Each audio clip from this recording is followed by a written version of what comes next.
What's good, y'all? This is Let's Get It with Coach Los. I'm your host, Coach Los AC, certified life and relationship coach that helps people fix or find the relationships they want. And this podcast covers the best relationship advice, tools, and action steps to get the results you want in your personal, professional, and of course, love life. So I hope you get a lot of value from the episode. And if you do, as always, remember to like and subscribe so you can be notified when I drop new episodes. Let's get it. We talk a lot about people that have an anxious attachment style, being in a relationship with someone with an avoidant attachment style. And whenever that avoidant person breaks up with you, right? And how to actually heal and move on, because a lot of times people with anxious attachment styles can get caught up on the breakup, right? Overthinking it, why they weren't enough and all those things. But not as often do we talk about what happens in the less common, but very real circumstances where the person with the anxious attachment style is breaking up with the avoidant person. Now, this usually only happens whenever the person with the anxious attachment style has literally done everything humanly possible in their mind, left no stone unturned to try to fix things or get things on the right track. But at the end of the day, they could just not get their needs met, right? And they finally find the courage to decide to pull themselves away.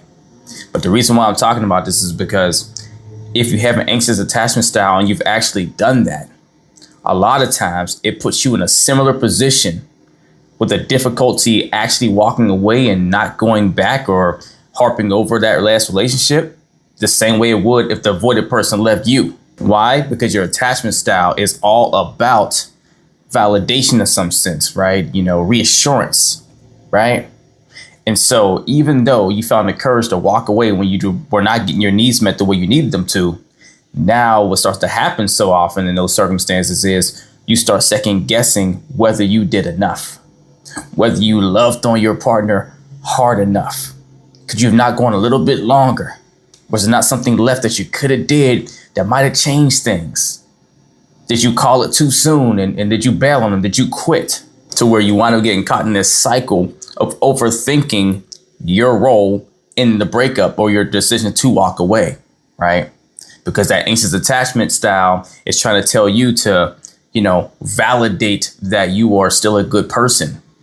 It's trying to help you try to validate that you are deserving of love. You're not horrible for, bailing on your ex. If you're in that position, I need you to hear me clearly on what you need to do.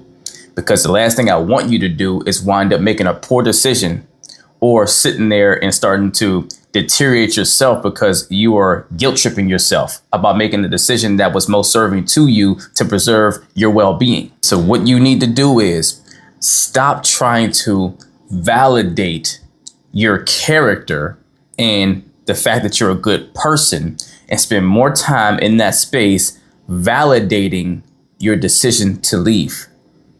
Put all of your energy into validating all the things you did try, all the effort you did put in, and why those things were the best things you could have tried, why there wasn't any other angles you could have tried that you were aware of. See, look, there's always an quote unquote angle somewhere, right, that maybe we're not thinking of or what have you. But so often in a relationship, that new angle we didn't see still requires your partner's participation.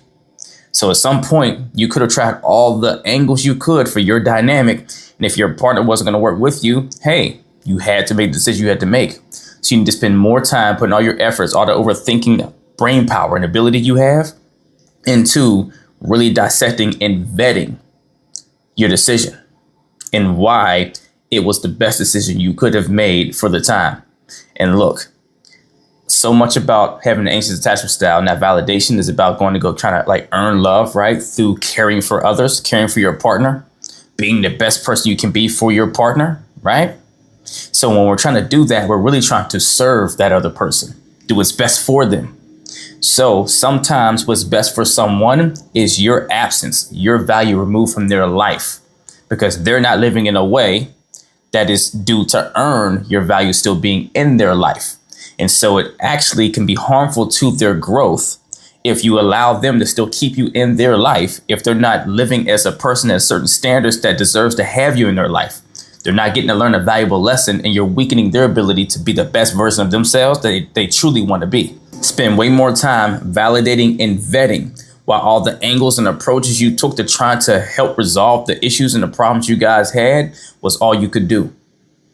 Vet and validate why all the things you tried, there was no extra thing you could have done without leaking into the side of the equation to where you're picking up more of the slack and more of the work for your ex that they had to put in on their own, to where it would have been unbalanced.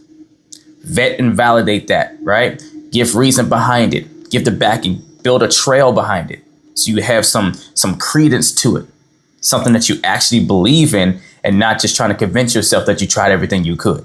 And ultimately, vet and validate why all those things you did and the ultimate decision you made was the best decision you could make in order to preserve your value and represent self-love for yourself, because you matter more than anyone else around in your world. You have to, right? So vet and validate why the direction you went was best for preserving you, because your ex wasn't in a position to contribute to that love for yourself the way you can. You had to do it for you.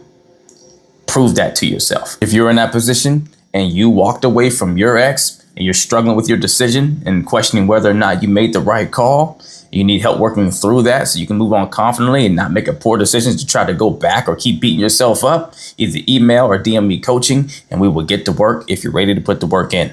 Let's get it.